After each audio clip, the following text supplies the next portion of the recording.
Halo anak-anak, bagaimana kabar kalian nih? Semoga selalu sehat dan tetap semangat ya. Kita masih akan membahas tentang usaha dan pesawat sederhana dalam kehidupan sehari-hari.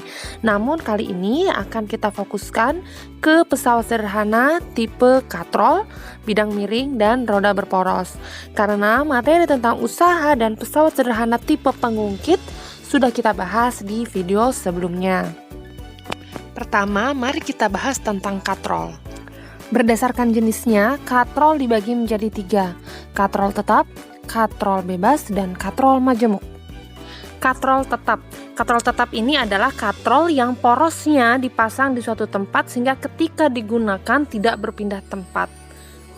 Nilai KM atau keuntungan mekanis untuk katrol tetap adalah 1. Ini artinya ketika kita memiliki beban yang beratnya adalah 40 Newton, maka gaya kuasa nih yang harus kita keluarkan untuk menarik atau mengangkat beban tersebut adalah 40 Newton juga. Kenapa? Oke, kita kembali lagi, kita ingat lagi rumus KM adalah FB per FK. Ketika KM-nya sama dengan 1, maka FB sama dengan FK. Jadi kesimpulannya, katrol tetap ini bisa mempermudah pekerjaan manusia bukan dengan menggandakan gaya kuasa, tapi dengan mengubah arah gaya sehingga kita dapat dengan mudah mengambil atau menarik sesuatu. Contohnya adalah katrol kerekan pada tiang bendera dan katrol pada sumur timba. Berbeda dengan katrol tetap, kedudukan katrol bebas berubah karena tidak dipasang di tempat tertentu.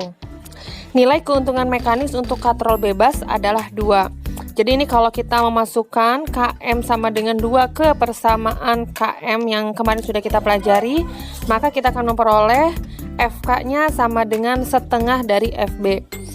Jadi kalau misalkan nih kita memiliki benda dengan beban beratnya 60 Newton, maka gaya kuasa yang kita perlukan untuk mengangkat beban tersebut hanya setengahnya saja, yaitu 30 Newton.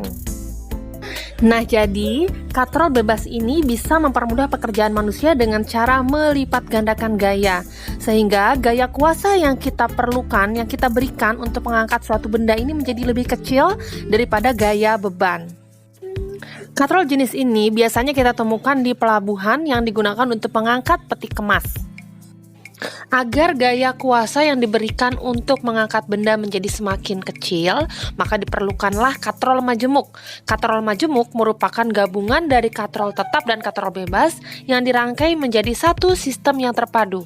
Harga keuntungan mekanis dari katrol majemuk sama dengan jumlah tali yang menyokong berat beban. Jadi bisa juga dibilang kalau KM untuk katrol majemuk ini tergantung dengan jumlah katrol yang terlibat. Nah, kalau keuntungan mekanis untuk katrol majemuk yang terlihat pada gambar, berapa nih? Jadi, untuk mengetahui nilai KM-nya, kita harus menghitung jumlah tali yang menyokong berat beban. Di sini kita bisa lihat, kita bisa hitung jumlah tali yang menyokong bebannya adalah 1, 2, 3, 4. Jadi ada 4 tali yang menyokong beban. Karena jumlah tali yang menyokong beban tersebut ada 4, maka KM untuk katrol tersebut adalah 4. Nah, untuk satu tali yang ini yang diberi tanda panah tidak perlu dihitung karena ini merupakan tali kuasa. Kecuali tali kuasa ini arahnya ke atas. Kalau arahnya ke atas, maka perlu kita hitung juga. Jadi kalau ini tali ini arahnya ke atas, KM-nya bukan 4 tapi 5. Jadi KM-nya sama dengan jumlah tali yang menyokong beban ditambah 1. Oke, sekarang kita kembali lagi ke katrol majemuk pada gambar. Karena KM-nya sama dengan 4, itu artinya ketika kita mau mengangkat benda yang beratnya 100 Newton, maka gaya kuasa yang kita butuhkan hanya 1/4 dari beban tersebut. 1/4 dari 100 Newton, berarti sama dengan 25 Newton. Nah, dari sini jelas terlihat bahwa katrol majemuk itu bisa memperingan pekerjaan manusia dengan cara menggandakan gaya, sama halnya dengan katrol bebas. Katrol majemuk ini biasanya digunakan dalam bidang industri untuk mengangkat benda-benda yang berat. Selanjutnya roda berporos. Roda berporos ini merupakan gabungan dari roda dan poros, di mana roda dan porosnya ini dapat berputar bersama-sama. Sekarang kamu perhatikan gambar berikut. Ini merupakan contoh gambar roda berporos. Kamu bisa melihat bahwa jari-jari yang lebih besar itu disebut roda dan jari-jari yang lebih kecil disebut poros. Keduanya ini bergabung dalam satu titik pusat yang sama. Di roda ini biasanya kita memberikan gaya kuasa, sedangkan beban biasanya disimpan di poros. Ketika kita memutar roda, otomatis poros pun akan ikut berputar. Nah, hal inilah yang membedakan antara roda berporos dengan katrol. Roda dan poros merupakan bentuk hubungan dari roda-roda.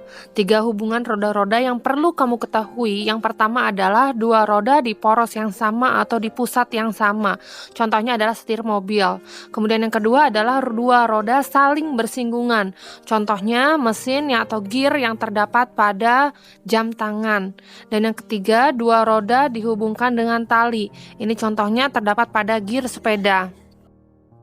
Fungsi dari roda berporos adalah mengurangi gaya gesek sehingga mudah untuk memindahkan benda, serta bisa juga untuk meningkatkan kecepatan.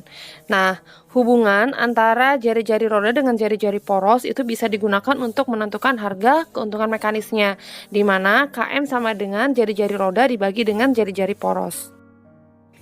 Yang terakhir adalah bidang miring. Bidang miring merupakan bidang datar yang diletakkan miring atau membentuk sudut tertentu sehingga dapat memperkecil gaya kuasa.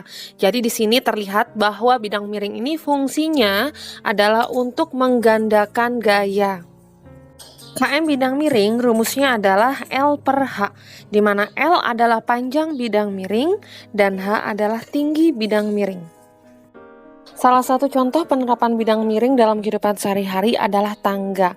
Nah, mungkin kamu pernah nih merasakan atau membedakan tangga yang curam dan tangga yang landai. Tentu kamu akan lebih memilih untuk menaiki tangga yang lebih landai karena tenaga yang kamu keluarkan terasa lebih ringan walaupun jarak tempuhnya mungkin akan lebih jauh. Nah, prinsip bidang miring seperti ini diaplikasikan juga untuk jalan berkelok ke arah pegunungan. Jadi jalan berkelok ke arah pegunungan juga merupakan salah satu contoh penerapan bidang miring ya. Contoh lainnya bisa kamu lihat pada gambar berikut. Oke, sekarang kita lihat contoh soal berikut. Seorang anak lelaki sedang memindahkan drum seberat 100 Newton menggunakan bidang miring seperti terlihat pada gambar. Jika tinggi bidang miringnya adalah 3 meter dan panjang lintasan bidang miringnya 5 meter, berapakah gaya kuasa yang diperlukan lelaki tersebut untuk memindahkan drum? Dari soal diketahui bahwa berat drumnya 100 Newton, artinya FB ya. FB sama dengan 100 Newton. Kemudian tinggi bidang miring 3 meter. Berarti H sama dengan 3 meter. Dan panjang lintasan bidang miring 5 meter. Berarti L sama dengan 5 meter. Yang ditanyakannya adalah gaya kuasa atau FK. Oke, rumus dasar dari KM adalah FB per FK. Nah, untuk bidang miring, ingat lagi rumus KM-nya adalah L per H. Berarti kita bisa menggunakan rumus FB per FK sama dengan L per H. Langsung saja kita masukkan ke dalam rumus. Jadi kita dapatkan 100 Newton per FK sama dengan 5 per 3. Seperti biasa kita kali silang, jadi kita peroleh 100 Newton dikali 3 meter sama dengan FK dikali 5 meter. Nah, kemudian kita pindahkan angka 5-nya ini, pindah ruas, jadi posisinya di bawah, jadi dibagi.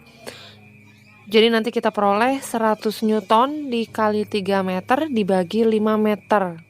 Maka kita peroleh FK-nya sama dengan 60 Newton.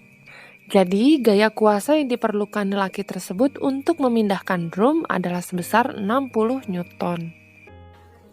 Selain pada peralatan yang biasa digunakan dalam kehidupan sehari-hari, prinsip pesawat sederhana juga berlaku pada sistem gerak manusia. Nah, diingat lagi bahwa sistem gerak manusia itu terdiri dari tulang, sendi, dan otot. Jika tulang dianggap sebagai lengan pengungkit, sendi sebagai titik tumpu, dan kontraksi atau relaksasi otot ini sebagai gaya kuasa, maka sistem gerak manusia ini bisa dilihat sebagai sebuah sistem pengungkit. Nah, sekarang perhatikan gambar berikut. Gambar ini merupakan gambar seseorang yang sedang mengangkat barbel. Kamu bisa melihat di sini ada otot, ada sendi, dan ada tulang. Perhatikan bagian otot bisep. Otot bisep terletak di tulang lengan atas, tapi bukan di bagian sini titik kuasanya, tapi titik kuasanya terletak di bagian ujung dari otot bisep. Kenapa di bagian sini? Karena ketika otot bisepnya ini kontraksi, maka tulang hastanya ini akan terangkat. Jadi di bagian sinilah letak titik kuasanya. Sedangkan bagian ini, sendi yang ini disebut dengan titik tumpu. Bagian yang ada barbelnya ini disebut dengan titik beban atau gaya beban. Kalau kita gambarkan, pengungkitnya akan seperti ini. Nah, karena titik kuasa berada di tengah-tengah, maka tipe pengungkit pada saat kita mengangkat sesuatu atau dalam hal ini mengangkat barbel termasuk ke pengungkit jenis ketiga. Oke anak-anak, demikianlah penjelasan Ibu mengenai pesawat sederhana dalam kehidupan sehari-hari. Terima kasih sudah menonton video ini sampai selesai. Sampai jumpa lagi di video Ibu selanjutnya. Bye-bye.